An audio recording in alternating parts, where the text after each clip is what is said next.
Shalom Aleichem. Bapak Yahweh memberkati saudara sekalian. Malam hari ini kita akan bersama-sama belajar firman Tuhan, saudara.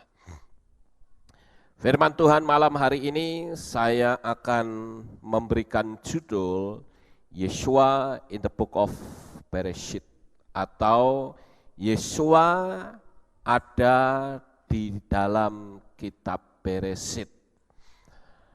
Nah, Bapak Ibu Saudara, mungkin ada di antara saudara yang sudah belajar bahasa Ibrani.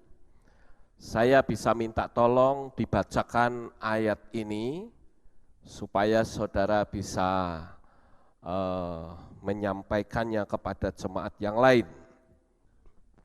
Ya, siapa yang mau bantuin saya baca, saudara-saudara, angkat tangan. Ya, Dili maju ke sini. Puji Tuhan, haleluya. Bereshit bara Elohim et ha-shamayim ve'et ha-aretz. Ya, betul saudara-saudara? Betul, ya, puji Tuhan. Beri tepuk tangan untuk Tuhan, haleluya. Ya. Kalau enggak betul, pensiun jadi guru bahasa Ibrani ya. Iya. Betul sekali saudara-saudara. Ya. Tadi pagi juga ada yang membacakannya, bahkan kebetulan ada jemaat yang dari Malang, yaitu Pak Agus Setiawan. Dia membacakannya juga dengan tepat. Nah, Bapak Ibu yang terkasih, kalau kita melihat kitab Bereshit ini, kita akan menemukan kata Bereshit bara Elohim et ha-shamayim ve'et ha-aretz. Pada mulanya Tuhan menciptakan langit dan bumi. Ya, sampai di sini dulu. Kata-kata pada mulanya Tuhan menciptakan langit dan bumi itu ternyata mengandung kisah tentang penyaliban Yeshua. Jadi kalau sampai kita mendengar ada orang yang belajar firman Tuhan malah jadi menyangkal Yeshua, wah itu sangat mengerikan sekali, saudara. Nah, oleh karena itulah pada malam hari ini saya ingin sampaikan kepada saudara bahwa di dalam kitab Bereshit itu sudah mengandung kisah tentang Yeshua. Nah, saudara yang terkasih, barangkali ada di antara kita yang ketika surfing di internet, kita pernah mendengar ada orang yang berkata, oh nama juru selamat kita itu bukan Yeshua. Ada yang bilang namanya Yahshua. Diambil dari kata Yah artinya Yahweh, Shua artinya menyelamatkan. Ada juga yang berkata bahwa namanya adalah Yahusha. Ada juga yang berkata namanya adalah Yehoshua. Lalu sebetulnya yang paling tepat itu yang mana, saudara? Yang paling tepat saya tegaskan adalah Yeshua. Orang bisa saja berkata bahwa Yehoshua itu juga bisa diartikan Yeshua. Ada juga yang mengatakan Yahusha juga tidak apa-apa, tidak salah. Tetapi ada juga yang mengatakan Yahshua itu yang paling benar. Kalau kita hanya mengikuti apa yang disampaikan, kita akan menjadi bingung sendiri, saudara. Tetapi kalau kita mau meneliti dengan cermat, maka kita akan menemukan bahwa kata Yeshua itu memiliki angka gematria yang sangat tepat sekali. Bukan Yahusha atau bukan Yahshua. Nah, Bapak Ibu Saudara yang terkasih, kalau kita melihat bahwa angka gematria itu adalah angka atau nilai dari setiap huruf Ibrani. Setiap huruf Ibrani, ya, kalau saya pernah kirimkan satu SMS kepada orang yang sedang bingung, ya, Yahshua atau Yahusa atau Yehoshua atau Yesua. Memang orang yang kurang memahami akan bertanya, oke, no problem lah, enggak apa-apa asal jangan Yesus, katanya begitu. Tetapi saudara, kalau kita melihat dari angka gematria, maka Yeshua itu yang paling tepat. Karena yang pertama adalah, Yeshua itu kepalanya 7, sama seperti kaki Dian ini, kepalanya 7. Yod, Shin, Waw, Ayin. Yod itu 1, Shin itu 3, Waw itu 1, Ayin itu 2, kepalanya 7. Tapi kalau Yahusa, tidak bisa. Kalau kita melihat kata Yeshua, ya, Yod, Shin, Waw, Ayin, itu nilai angka gematrianya adalah 386. Kemudian kalau di dalam bahasa Inggris dikatakan God's name atau nama Tuhan atau Shem Elohei, itu nilainya juga sama, 386. Kemudian Yahweh in Messiah atau Yahweh be Messiah, itu nilainya juga 386. Sedangkan kalau kita melihat di dalam sejarah, sebetulnya kata Yahshua itu baru muncul tahun 1930, dan itu di lingkungan gereja Advent hari ke-7. Jadi ini agar supaya saudara paham terlebih dahulu tentang nama juru selamat kita.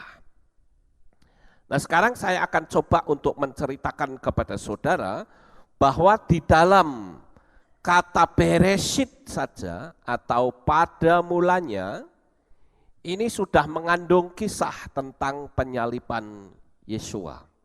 Saya ingin coba untuk membimbing saudara pelan-pelan. Kita awali dari huruf Ab atau Bapa atau Aba. Nah, Bapa itu di dalam bahasa Ibrani itu Ab. Dari huruf Alef Bet itu membacanya Ab, ya, Ab atau Bapa. Makanya dikatakan Avraham. Itu berarti bapa dari segala orang beriman. Jadi Af-nya itu adalah bapa. Kemudian kalau anak itu ditulis dengan huruf Bet dan Res. Kalau dibaca Bar. Nah, dari kata bapa dan anak saja, sebelum kita masuk lebih dalam, kalau kita melihat di dalam teks bahasa Ibrani kuno atau Ancient Hebrew, maka saudara akan menemukan simbol-simbol seperti ini. Alef itu simbolnya adalah kepala sapi. Alef itu artinya kuat. Alef itu artinya ilahi. Jadi ini Alef. Alef juga bisa berarti ehad atau esa atau tunggal. Alef itu juga memiliki arti divine atau something divine atau sesuatu yang ilahi yang berasal dari Tuhan. Sedangkan huruf Bet itu simbolnya adalah tenda. Ini huruf Ibrani modern, ini simbolnya gambar rumah. Ya, jadi Bet itu artinya rumah. Saya perlu menjelaskan kepada saudara sekalian bahwa huruf Ibrani itu sangat berbeda dengan huruf Latin. Kalau huruf Latin A, B, C, D, E tidak punya arti. ABC, paling orang taunya ABC itu ya batu baterai ABC. Dan huruf ABC itu kalau A ya cuma mangap saja A, saudara. B ya cuma B. Tapi ditanya A itu artinya apa? Enggak ada artinya. Tapi berbeda dengan huruf Ibrani. Kalau huruf Ibrani, Alef, Bet, Gimel, Dalet, He, Waw, Zain, Het, Tet, Yod, dan seterusnya, itu punya arti. Contoh, Alef, itu tadi saya sudah sebutkan ya. Bet, itu artinya rumah. Gimel, artinya onta atau camel. Dalet, artinya pintu. Nah, Alef, Bet, Gimel, Dalet, He, itu artinya hembusan nafas. Hey, itu juga bisa berarti lihatlah. Nah, sekarang kita akan lihat simbol-simbol kata Bapa, saudara. Bahwa di sini ada simbol kepala sapi dan tenda atau rumah. Dan ini memiliki arti kuat dan rumah. Sehingga kalau diterjemahkan, maka akan memiliki arti bahwa rumah tangga akan kuat jika ada figur Bapa di dalamnya. Dalam sebuah kehidupan berkeluarga, kalau sang ayah tidak berperan sebagai ayah yang benar mendidik anak-anaknya, rumah tangga itu akan berjalan pincang, tidak memiliki kekuatan. Itu baru kata Bapa. Jadi di sini kita akan memahami bahwa gambar-gambar ini yang disebut dengan piktograf. Piktograf itu berasal dari dua kata picture dan grafik. Atau tulisan dalam bentuk gambar. Piktograf itu sampai sekarang masih bisa kita lihat khususnya di jalanan. Kalau saudara melihat ada gambar rokok, kemudian dibunderi dan dicoret, itu piktograf. Artinya apa? Dilarang merokok. Jadi tidak usah ditulis dilarang merokok, enggak usah. Tinggal gambar rokok dibunderi, dicoret, orang sudah tahu, oh saya tidak boleh merokok di sini. Kalau saudara di jalanan melihat ada gambar seperti ini, ada garis-garisnya, itu artinya tempat untuk menyeberang. Itu yang disebut dengan piktograf. Kalau saudara melihat ada gambar orang jongkok, itu berarti toilet. Ya. Nah, itu yang disebut dengan piktograf. Sekarang kita akan lihat gambar tentang anak. Anak ini bahasa Ibraninya adalah bar. Bar itu artinya anak, bukan ben ya. Ben itu anak tetapi bahasa Aramaik. Itu ben. Tapi kalau bar itu bahasa Ibrani yang artinya anak. Nah, kata bar itu terdiri dari dua huruf yaitu bet dan res. Kembali lagi tadi, bet itu adalah tenda atau rumah, sementara res itu gambar dari kepala orang. Nah, ini artinya juga pimpinan.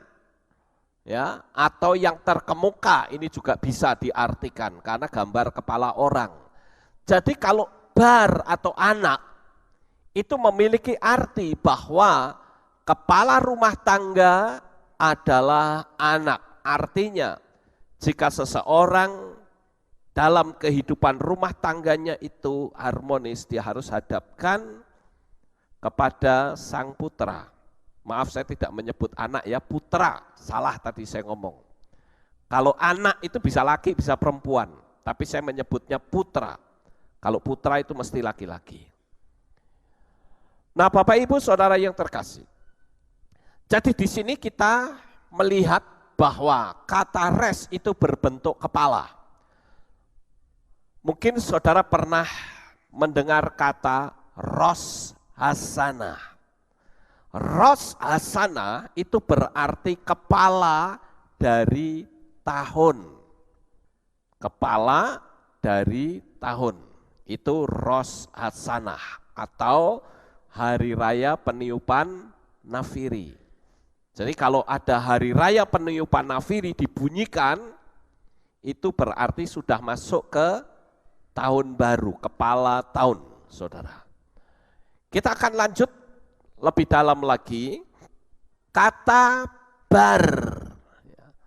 Bar ini mungkin kita mengenal kata bar mitzvah. Ya, bar mitzvah. Ini sebetulnya adalah budaya Yahudi ketika seorang anak remaja putra umur 13 tahun, kalau umur 12 itu yang perempuan ya, yang putri itu umur 12, kalau putra itu umur 13. Mereka sudah dianggap sebagai orang dewasa. Jadi di Israel itu ada upacara namanya bar mitzvah. Tadi dikatakan bar itu adalah anak, mitzvah itu apa? Mitzvah itu adalah peraturan, hukum. Bar mitzvah itu berarti anak yang sudah memulai untuk berpegang kepada Torah sebagai aturan atau sebagai undang-undang di dalam hidup mereka. Mereka akan digendong oleh ayahnya, kemudian diperhadapkan di depan Torah, dan anak ini harus memulai membaca Torah. Nah, itu adalah upacara yang dikenal dengan bar mitzvah. Dan bar mitzvah ini berarti anak tersebut harus mulai membaca Torah, di mana ada 613 peraturan yang harus digenapi oleh mereka. Nah, Bapak Ibu Saudara yang terkasih, sekarang kita akan melihat kembali kata Bereshit. Bahwa kata Bereshit ini mengandung cerita tentang penyalipan Yesua. Coba sekarang saudara melihat gambar-gambar berikut ini. Ini gambar tenda dan ini gambar kepala orang di mana bet dan res itu dibaca bar yang berarti anak. Sementara alef itu berarti Tuhan. Ya. Kemudian shin ini simbolnya gigi, saudara.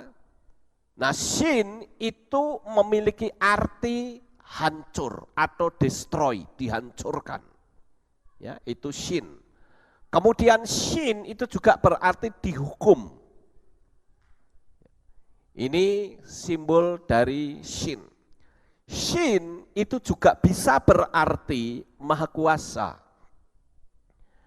Kalau saudara melihat kohen atau imam yang melayani pekerjaan Tuhan semacam saya, ketika saya mengucapkan doa berkat, saya menyanyikan lagu Yevarecha, Yevarecha Yahweh, wa yismerecha. Tangan saya akan membentuk seperti ini, saudara. Nah, begini. Ketika saya memberkati saudara, tangan saya begini, bukan tangan saya ini kram, ya, sehingga jekiting kayak begini, bukan, saudara. Tapi ini membentuk huruf shin.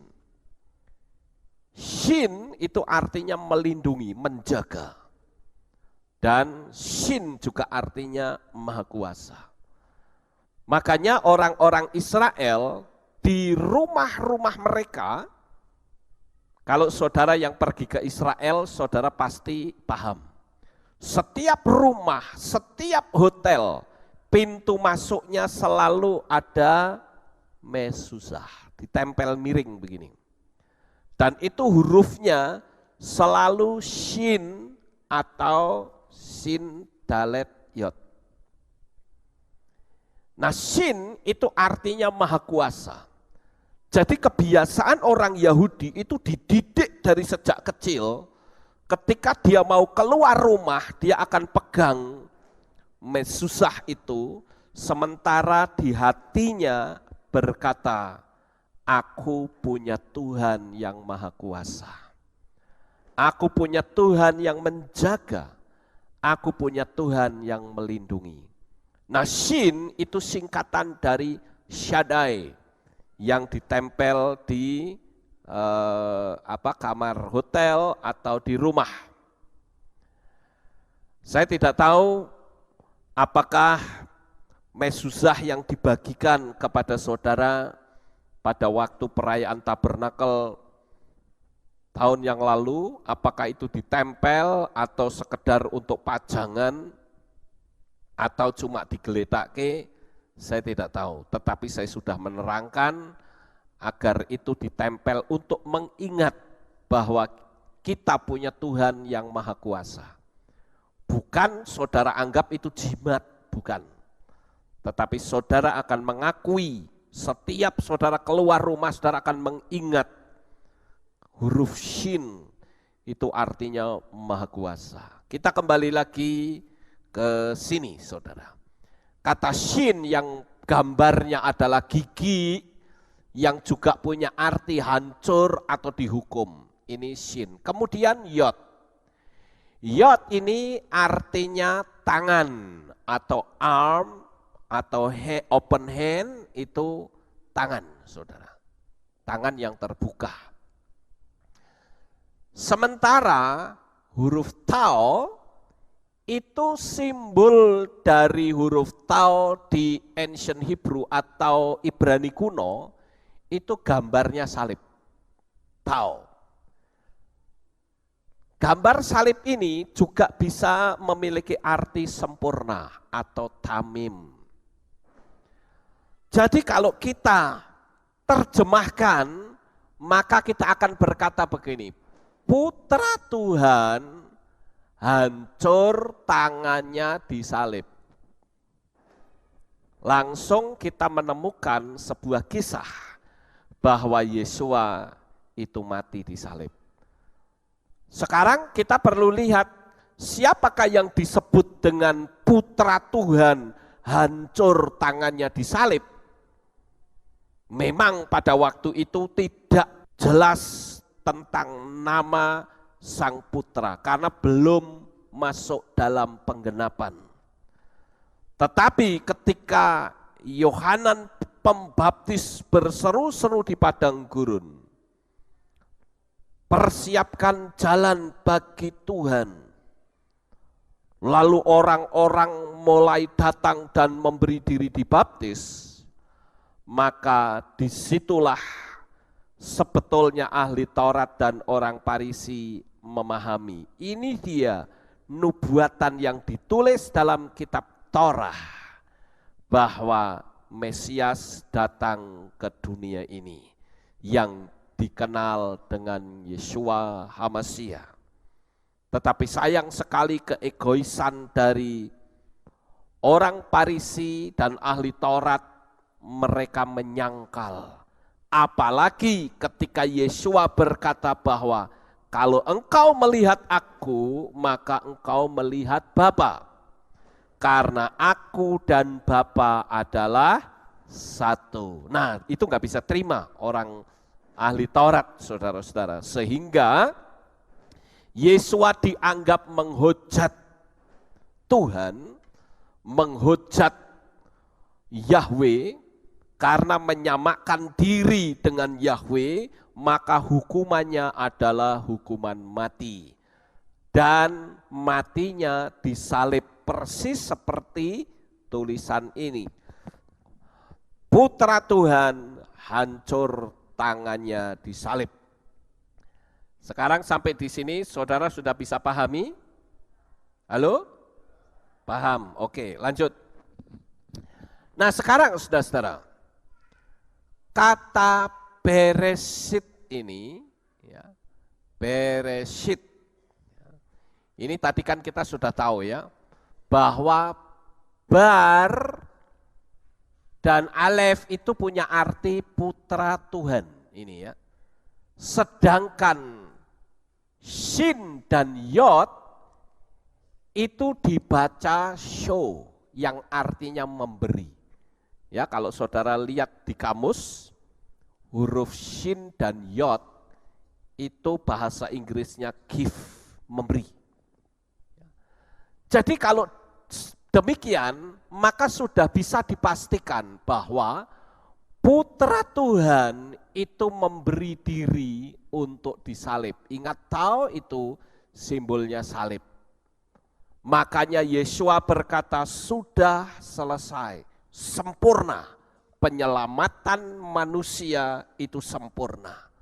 Jadi ketika saudara berpegang teguh kepada Yesua HaMasiah, di mana Dia adalah Yahweh sendiri yang turun ke dalam dunia ini, yang disebut dengan Putra Elohim, maka sudah dipastikan saudara kalau mati pasti selamat sampai di Syamayim.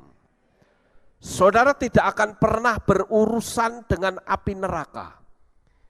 Itu terbukti kesempurnaannya ketika ada seorang yang berada di samping Yesua yang disalib, dia penjahat besar.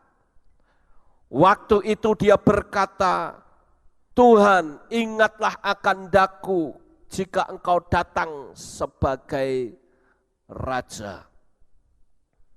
Maka Yesua menyatakan kepada orang jahat yang ada di sampingnya dengan berkata, pada hari ini juga engkau bersama-sama dengan aku di Firdaus. Ini bukti kesempurnaan penyelamatan dari tangan Yesua kepada orang-orang yang jahat. Kita semua adalah keturunan manusia yang jahat, yang sudah memberontak kepada Bapa dari keturunan Adam dan Hawa. Nah, Bapak Ibu Saudaraku yang terkasih, sekarang kita akan melihat kata Bereshit bara. Bara itu artinya menciptakan. Jadi kalau begitu kita melihat kata Bereshit bara, ini sudah kita tahu bahwa Bereshit ini adalah cerita tentang Yesua yang mati di salib, dan di sini dikatakan bara atau menciptakan, berarti Yesua juga adalah pencipta atau creator. Itu sebabnya di dalam kitab Yohanan pasal 1 ayat 1 sampai 3, mari kita buka saudara-saudara. Yohanan atau Yohanes pasal 1 ayat 1 sampai ayat 3 berkata demikian. Pada awalnya ada firman, dan firman itu ada bersama Elohim, dan firman itu adalah Elohim. Dia pada awalnya ada bersama Elohim. Segala sesuatu terjadi atau tercipta oleh Dia, dan tanpa Dia tidak ada satupun yang telah terjadi atau tercipta. Itu sebabnya saya mengatakan bahwa Yesua itu adalah pencipta. Yesua pernah mengatakan bahwa sebelum Abraham ada, aku sudah ada. Pantas dia ada kalau kita mempelajari kata Bereshit, maka disitulah kita melihat figur Yeshua HaMasiah. Kemudian kalau kita membaca di dalam kitab Kolose, mari kita buka saudara-saudara, kitab Kolose pasal 1 ayat yang ke-16, demikianlah bunyinya. Sebab oleh Dia segala sesuatu telah diciptakan, yang ada di dalam Syamayim dan yang ada di atas bumi, yang kelihatan dan yang tidak kelihatan, baik tahta-tahta atau para pemegang kekuasaan, atau penguasa-penguasa, atau otoritas-otoritas. Segala sesuatu telah diciptakan melalui Dia dan bagi Dia. Kalau Bapak Ibu Saudara melihat ayat ini, maka kita menemukan di situ ada kata-kata yang hidup, yaitu kata menciptakan, ada kata syamayim, ada kata bumi. Itu sebabnya kalau kita membaca Beresit bara Elohim dan seterusnya, saudara akan temukan bahwa di situ Tuhan menciptakan syamayim dan bumi. Nah, Bapak Ibu yang terkasih, sekarang kita akan melihat huruf Elohim. Kalau tadi Beresit bara, sekarang kita melihat kata Elohim. Nah, coba saudara perhatikan, kata Elohim itu terdiri dari Alef, Lamet, He, Yod, dan Mem. Ini pun kata Elohim itu sudah menceritakan bahwa Yeshua itu adalah gembala. Yahweh adalah gembalaku. Coba kita perhatikan baik-baik. Elohim, ya ini Alef dan Lamet itu dibaca El atau Tuhan. Sekali lagi huruf Alef itu bisa berarti kuat dan Lamet itu simbolnya adalah tongkat gembala atau bisa disebut sebagai gembala. Gembala yang kuat. Di dalam bahasa Inggris dikatakan strength of shepherd, ya, gembala yang kuat. Kemudian huruf He itu gambarnya orang, saudara, gambarnya orang. He itu bisa berarti behold atau lihatlah. Dan gambar orang ini atau gambar manusia itu artinya Adam.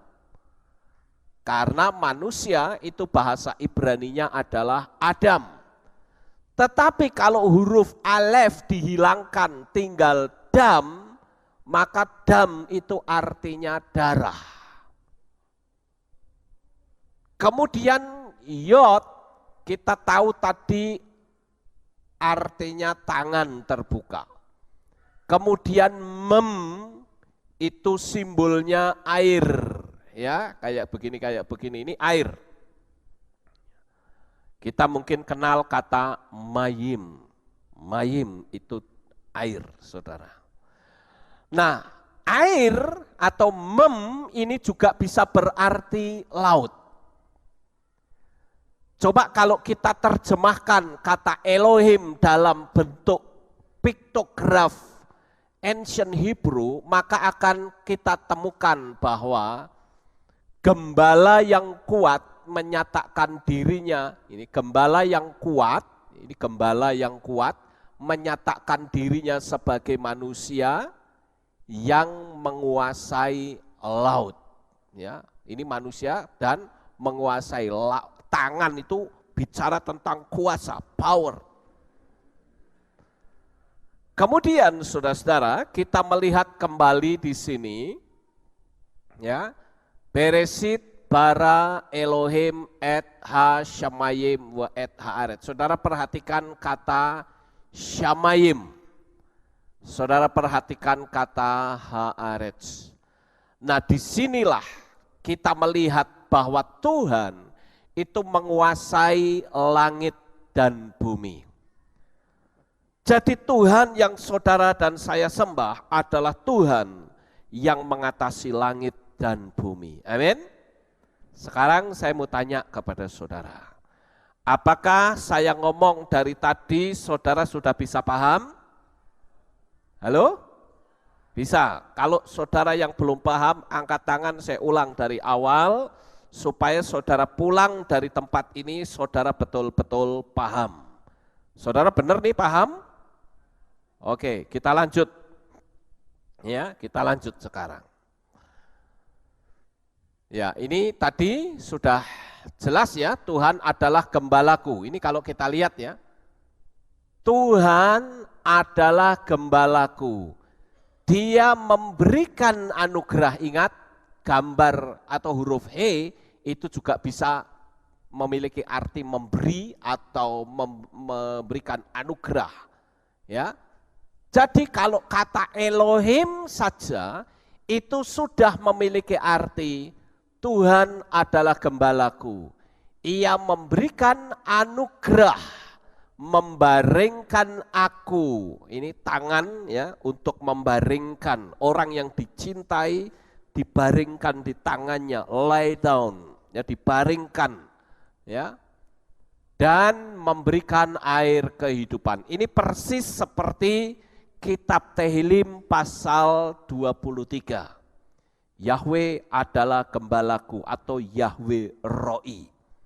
Yahweh adalah gembalaku, takkan kekurangan aku. Ia membaringkan aku di padang rumput yang hijau, bla bla bla bla. Ya. Dia memberikan kesejukan air dan sebagainya. Ya. Ia seperti pohon yang ditanam di tepi aliran air. Nah ini kan sama sebetulnya. Kata Elohim itu sudah membentuk sebuah kalimat yang menarik sekali. Jadi dengan gambaran ini, maka saya bisa memberitahukan kepada saudara bahwa saudara memiliki seorang gembala agung yang ajaib. Di mana ketika saudara menghadapi bahaya, maka saudara berteriak kepada gembala itu, maka gembala itu yang akan tolong hidup saudara. Seperti seorang gembala yang menggembalakan domba. Saudara harus ikut seperti polanya domba. Kita bicara gembala pasti bicara domba, saudara. Sang gembala pagi-pagi akan keluar membawa tongkat, sementara domba-dombanya ikut dari belakang. Nah itu baru gembala domba. Tapi berbeda kalau gembala bebek, saudara. Gembala bebek, gembalanya yang ada di belakang, bebeknya yang ada di depan. Gembala bebek itu disebut sontoloyo, saudara. Ya, jadi gembala yang benar dia akan ada di depan. Saya di sini berperan sebagai gembala yang membimbing, menggembalakan jemaat supaya saudara tidak tersesat. Jadi saudara percayakan kepada saya untuk saya mempelajari kebenaran-kebenaran firman Tuhan yang saya bagikan untuk saudara. Jadi ada konsekuensi, saya belajar, saudara berdoa untuk saya, dan kita kerjasama, saya bimbing saudara mentaatinya, dan di tengah-tengah tantangan seperti apapun tidak usah khawatir. Saudara punya gembala agung yang bisa dipanggil setiap saat dimanapun saudara berada. Ketika namanya dipanggil, dia ada. Haleluya. Puji Tuhan, saudara. Nah di sini kita sangat bersukacita karena kita memiliki gembala yang ajaib. Nah sekarang saudara, kata Elohim ini, ya, Elohim ya, Alef, Lamet, He, Yod, Mem, ini saya potong-potong sekarang. Alef sendiri, Lamet sendiri. Ini juga ternyata mengandung sebuah cerita, kata Elohim. Ya, coba kita lihat huruf Alef terlebih dahulu. Alef itu sebetulnya adalah gabungan dari huruf yod, waw, dan yod. Yod di atas dan yod di bawah. Artinya kekuasaan Yahweh ada di atas dan ada di bawah. Sementara waw ini, itu kalau saudara melihat ancient Hebrew atau Ibrani kunonya, maka simbolnya adalah paku waw itu. Dan waw itu adalah huruf yang memiliki angka gematria 6. Ya, angka gematrianya adalah 6. Jadi huruf alef itu memiliki arti Yahweh penguasa langit dan bumi. Dia menciptakan semuanya sampai pada hari yang ke-6. Ini Yahweh menciptakan langit dan bumi, ya, di langit dan di bumi, dan dia menciptakan pada hari yang ke-6. Nah, ini baru huruf alef, saudara. Kemudian huruf lamet. Huruf lamet ternyata merupakan gabungan dari 2 huruf, yaitu mahkota. Saudara lihat di sini ada mahkota, ya, ini mahkota. Kemudian ini tongkat gembala.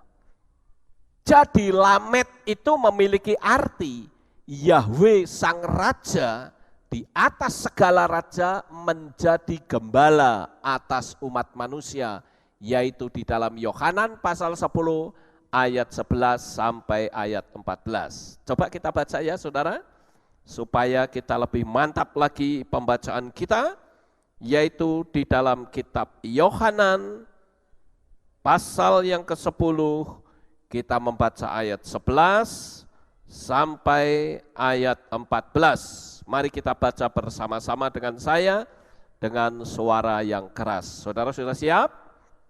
Oke, kita mulai baca. 1, 2, 3. Akulah gembala yang baik. Gembala yang baik mempertaruhkan jiwanya demi domba-domba itu. Namun orang upahan yang bukan pula seorang gembala, yang domba-domba miliknya tidak ada padanya, dia melihat serigala yang sedang datang, dan dia meninggalkan domba-domba itu.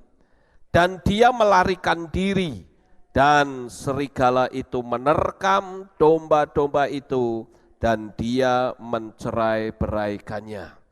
Dan orang upahan itu melarikan diri karena dia adalah seorang upahan, dan baginya dia tidak peduli akan domba-domba itu. Akulah gembala yang baik, dan aku mengenal domba-dombaku, dan aku dikenal oleh domba-dombaku. Nah, di sini saudara yang terkasih, sekali lagi saudara punya seorang gembala yang ajaib. Saudara ada di pelosok manapun, sekalipun saudara berada di tempat yang tidak ada sinyal handphone, ketika saudara berseru kepada Gembala Agung, dia akan segera datang dan memberikan pertolongan kepada saudara. Jadi sekali lagi melalui penerangan ini saya katakan, jangan engkau takut, jangan engkau gentar. Di tengah-tengah tantangan seperti apapun, dia betul-betul menjadi pembela di dalam hidup saudara. Ya, jadi tidak boleh lagi saudara takut, lalu karena saking takutnya mencari dukun saudara, atau mencari paranormal, lah itu tidak boleh. Saudara punya Gembala Agung, berseru saja, yakinlah bahwa gembala itu pasti datang tepat pada waktunya. Itu baru huruf lamet, ya. Kemudian kita lanjut yang berikutnya, yaitu huruf he. Huruf he ini adalah gabungan dari huruf dalet dan yod. Jadi kalau kita melihat he itu juga bisa memiliki arti ya, memberi dan menerima iot ini ya. He itu artinya hineni atau aku ada di sini. Nah, kata aku ada di sini ini bentuk lampaunya adalah hayah. Howeh itu bentuk present dan hiyah itu adalah bentuk future. Jadi kata hey ini memiliki satu arti bahwa dia selalu ada baik di masa lampau, masa kini, dan masa yang akan datang atas hidup saudara. Saudara yakin nggak bahwa dalam perjalanan hidup saudara di masa lampau, sekarang dan seterusnya, engkau selalu bersama-sama dengan Tuhan? Amin. Ya. Makanya Yesua berkata bahwa aku tetap sama, baik dulu, sekarang, dan selamanya. Tapi ada orang yang memelesetkan ayat ini, saudara. Dulu, sekarang, dan selamanya. Kalau orang ibadah, dulu dia memberikan persembahan kolekte cuma Rp1.000.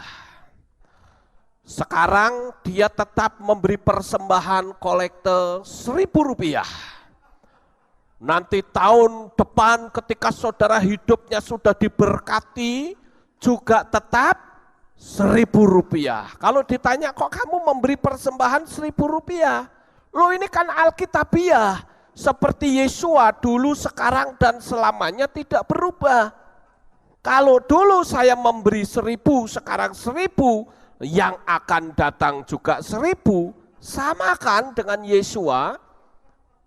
Masih bagus saya ngasih persembahan. Nah ini namanya orang yang pelit, saudara.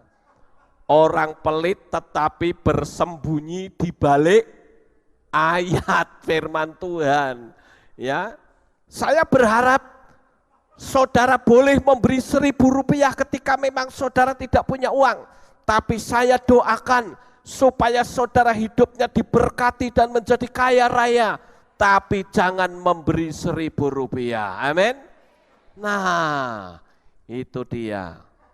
Jadi saudara sebagai anak-anak Tuhan harus maju. Ya, tidak boleh melintir ayat semau-maunya sendiri.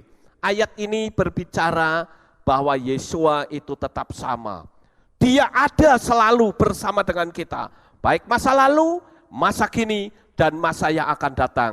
Kesuksesan itu tetap miliknya Tuhan. Amin. Jadi ketika engkau sukses, jangan lupa kembalikan apa yang menjadi hak Tuhan, yaitu persepuluhan. Karena persepuluhan itu adalah Torah. Amin. Ya, siapa di antara saudara yang ada di tempat ini yang tidak pernah mengembalikan persepuluhan? Orang di luar sana membahasakan kita hutang pada alam semesta. Saudara sama saja menumpuk malapetaka dalam kehidupan saudara. Nah oleh karena itu belajar kita mengembalikan persepuluhan.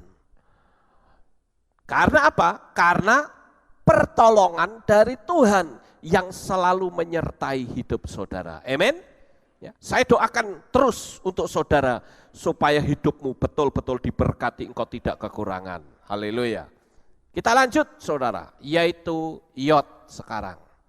Yod itu artinya lengan. Tadi kita sudah bahas ya, lengan atau tangan. Yaitu bicara tentang kekuatan tangan Tuhan yang memberikan pertolongan atas semua kesulitan kita. Saya tidak tahu apakah hari ini saudara memiliki kesulitan yang secara logika tidak bisa selesai. Atau kalau dilogikakan, saudara berkata mustahil.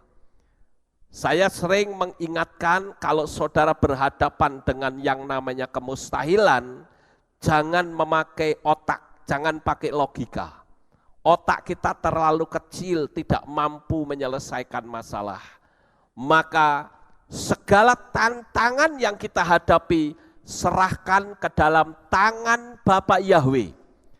Kalau kita mau angkat tangan, kita serahkan kepada Bapa Yahweh, maka Dia yang akan turun tangan menjadi pembela saudara. Jangan kita yang turun tangan. Kalau kita yang turun tangan, Tuhan angkat tangan dan berkata, kamu mau selesaikan sendiri nak, silahkan kalau kamu bisa. Kita akan ketatalan terus menerus saudara. Kita akan mengalami banyak benturan sana sini, kesulitan yang tidak kunjung berakhir, malah menambah masalah-masalah yang baru. Oleh karena itu, ketika engkau menghadapi tantangan, serahkan semuanya itu ke dalam tangan Tuhan yang kuat dan perkasa, maka Dia pasti akan menolong dan memberikan pembelaan kepada saudara. Haleluya. Kita lanjut, yaitu kata mem. Ya, mem tadi sudah saya katakan itu simbol dari Tuhan yang memberikan kehidupan, karena mem itu artinya air, ya. Mayim itu juga air, ya. Manusia itu sebagian besar terdiri dari air. Tanpa air mustahil ada kehidupan, tidak ada. Kalau saudara pergi ke Israel, ya, dari Mesir atau dari Israel ke Mesir, saudara akan melewati satu daerah padang gurun. Di situ tidak ada air, saudara. Tidak ada kehidupan. Pohon-pohon pun tidak ada yang hidup di situ. Hanya padang pasir. Karena tidak ada air. Maka air itu adalah kehidupan. Nah, Yesua memberitahukan bahwa baptisan air itu menjadi syarat utama untuk menerima metre keselamatan atas nama Bapa Yahweh, Yeshua HaMashiach dan Ruach HaKodes. Jadi ketika saudara dibaptis dalam nama Bapa Yahweh, Yeshua HaMashiach dan Ruach HaKodes, maka kehidupan baru itu ada dalam hidup saudara.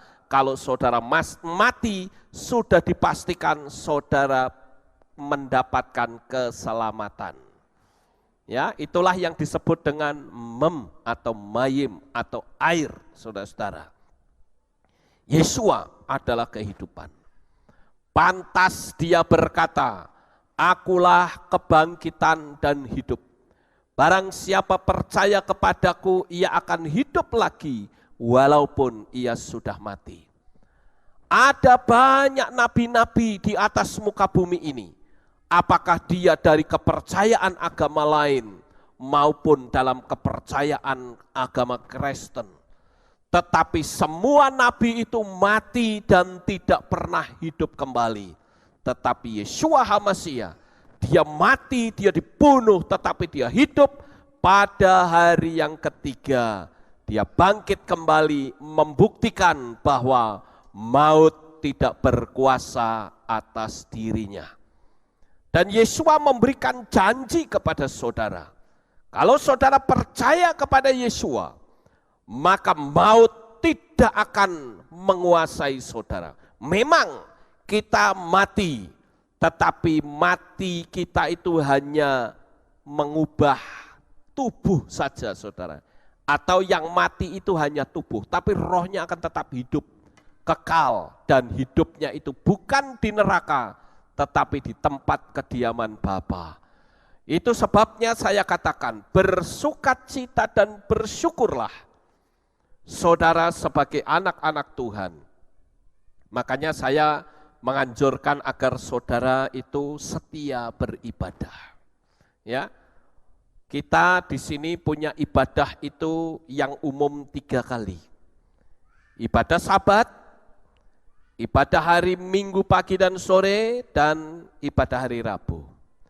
Kadangkala orang masih berat untuk ibadah pada hari Sabat. Mungkin saudara berkata, kebaktian Sabat di sini kebangetan. Masa ibadah Sabat kok jam 5? Sebetulnya kalau kita mau melihat kasih Bapa, jangankan kok jam 5, jam 3 sekalian, kita tidak akan keberatan. Kalau melihat bagaimana Yesua harus mati dan masuk ke dalam perut bumi, itu menggenapi nubuatan yang mengatakan bahwa dia seperti Yunus ada di perut ikan. Aku akan ada di perut bumi selama 3 hari 3 malam. Manusia yang berdosa harus dihukum. Dan Yesua itu harus dihukum. Kenapa? Karena Yesua menanggung dosa saudara dan saya. Yesua tidak pernah berdosa, tetapi dia dihukum karena dosa saudara ditanggung oleh Yesua. Dan saya perlu memberitahu saudara, pada perayaan Sabat kemarin saya menyampaikan satu materi firman Tuhan, bagaimana Yesua ketakutan pada saat berada di Taman Getsemani. Dia katakan, Bapa, jikalau boleh lalukan cawan ini daripadaku, tetapi bukan kehendakku yang jadi, namun kehendakmu yang jadi. Coba pernah nggak kita merenung saudara, apa sih sebetulnya yang ditakutkan Yesua kalau dia minum cawan murka Yahweh saudara? Walaupun banyak orang yang mengatakan bahwa secara manusiawi Yesua takut karena dia tahu bahwa sejak itu si pengkhianat itu datang dan menangkap, ya, menyerahkan Yesua ke dalam tangan orang-orang Romawi. Dia dihajar, dia ditonjok, dia diludahi, dia dicaci maki, diolok, dihina. Tetapi saya katakan itu bukan yang ditakutkan oleh Yesua. Yesua tidak pernah takut dengan hukuman tangan manusia, saudara. Yang paling dia takutkan oleh Yesua adalah saat dia minum cawan murka Bapa, secara otomatis hubungan antara Bapa dengan Yesua yang mewakili manusia itu putus. Makanya Yahweh berpaling dari Yesua, dan itu terbukti ketika Yesua di atas kayu salib. Dia berkata, Eloi, Eloi, lama sabatani. Tuhanku, Tuhanku, mengapa engkau meninggalkan aku? Nah, ini yang ditakutkan oleh Yesua, saudara.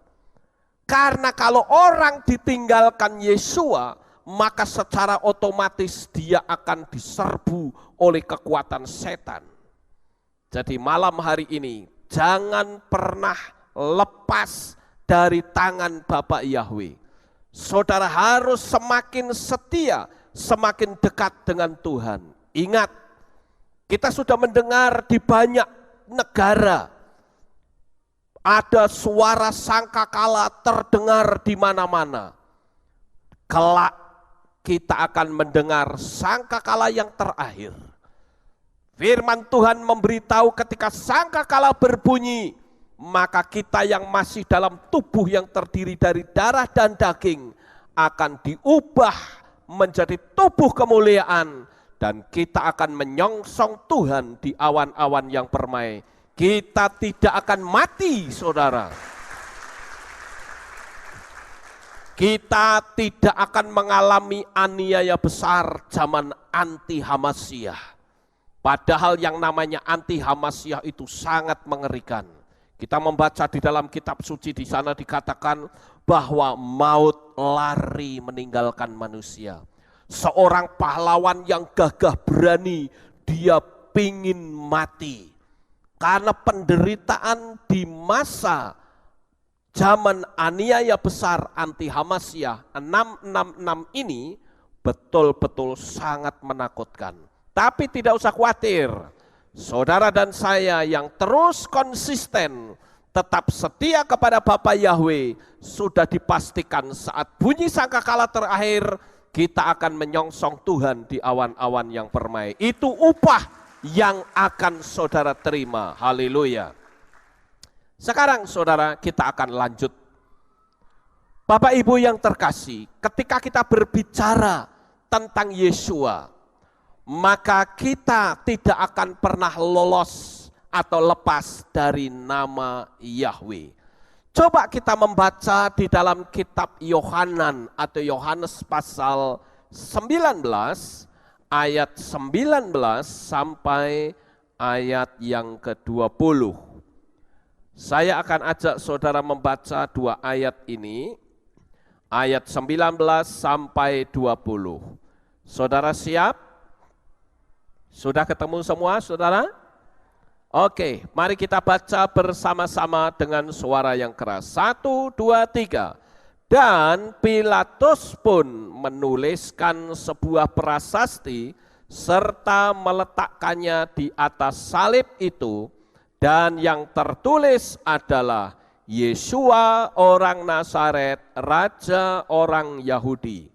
Maka banyak orang Yahudi membaca prasasti itu, karena tempat di mana Yesua disalibkan berada di dekat kota, dan itu telah dituliskan dalam bahasa Ibrani, Yunani, dan Latin. Nah, coba saudara tanya sama orang di luar sana, orang-orang Kristen pada umumnya. Kira-kira tulisan yang ada di atas kayu salib itu bunyinya apa? Selalu mereka akan berkata, INRI. Tahukah saudara apa singkatan dari INRI? INRI itu sebetulnya adalah bahasa Latin, yaitu Yesus Nazarenus Rex Judaeorum. Itu INRI. Tetapi dalam bahasa Yunaninya adalah Yesus ho Nazoraios ho Basileos ton Judaion. Jadi dalam bahasa Ibrani jadi INBI. Ya. Yunani, sorry ya, di dalam bahasa Yunani itu INBI, saudara. Nah, ya, bahasa Yunani itu tidak mengenal kata Y. Kalau Y itu berarti tulisannya IE, itu Y bacanya. Kalau Ya itu tulisannya IA. Kalau Yo itu tulisannya IO. Ya, jadi tulisan Yunani itu adalah Yesus ho Nazoraios ho Basileos ton Judaion. Ini tulisan Yunani. Sekarang bagaimana dengan tulisan Ibrani, saudara? Di dalam tulisan Ibrani akan terpampang Yeshua Hanatsri wa Melech HaYehudim. Saudara perhatikan, kata Yeshua Hanatsri wa Melech HaYehudim. Yeshua itu huruf depannya adalah Yod. Hanatsri itu huruf depannya He. Wa Melech, wow, HaYehudim He. Kalau diambil huruf depannya saja adalah Yahweh. Pertanyaannya, apakah ini sebuah kebetulan? Saya yakin tidak. Tapi ini adalah rekonstruksi dari Tuhan sendiri. Sekalipun yang menulis ini adalah Pontius Pilatus. Tuhan sanggup memakai siapapun manusia. Jadi kalau kita melihat kata Beresit, bara, Elohim dan seterusnya itu berbicara tentang Yeshua, maka ketika kita melihat kepada kayu salib, kita akan melihat kepada nama Bapa Yahweh. Jadi Yeshua dan Yahweh adalah satu kesatuan yang tidak bisa dipisah-pisahkan. Sekali lagi, dari penerangan saya ini, saya menghimbau kepada jemaat yang terkasih, waktunya sudah sangat singkat. Ayo pacu iman saudara. Semakin setia, semakin dekat kepada Bapa Yahweh. Amin. Sukses besar untuk saudara, Bapa Yahweh memberkati. Haleluya.